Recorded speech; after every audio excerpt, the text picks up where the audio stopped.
পুলিশের বিশেষ শাখার সাবেক প্রধান মনিরুল ইসলামের কক্ষ থেকে ২৫ কোটি টাকা সরিয়ে নেওয়ার ঘটনা তদন্তে ৩ সদস্যের একটি কমিটি গঠন করেছে পুলিশ সদর দপ্তর। কমিটিতে প্রধান করা হয়েছে পুলিশ সদর দপ্তর স্পেশাল সিকিউরিটি অ্যান্ড প্রোটেকশন ব্যাটালিয়নের ডিআইজি গোলাম কিবরিয়াকে। কমিটিকে অবিলম্বে প্রতিবেদন জমা দিতে বলা হয়েছে। কমিটির প্রধান গোলাম কিবরিয়া বুধবার বলেন, ২৫০টিরও বেশি ডিজাইন অপশন নিয়ে ওয়ালটন স্মার্ট ফ্রিজ, বোঝে আপনার প্রয়োজন। কমিটির কার্যক্রম শুরু হয়েছে। কমিটির কাজ হলো এসবির সাবেক প্রধানের কক্ষে সেদিন প্রকৃতপক্ষে কি ঘটেছিল তা নির্ণয় করা। তদন্ত শেষে কমিটি প্রতিবেদন জমা দেবে।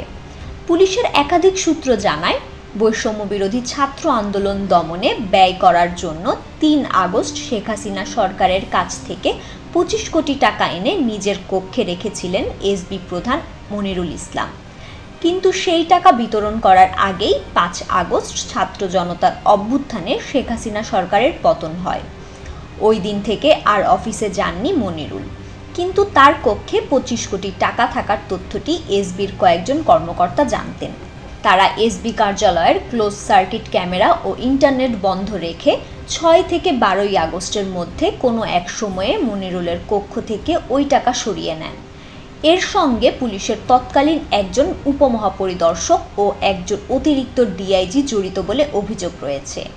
এ বিষয়ে গণমাধ্যমে খবর বের হওয়ার পর পুলিশ সদর দপ্তর তদন্ত কমিটি গঠন করে।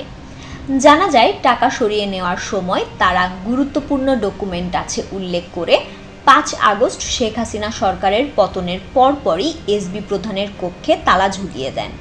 ৬ আগস্ট কৌশলে এসবি কার্যালয়ের সব সিসিটিভি ক্যামেরা বন্ধ করা হয়।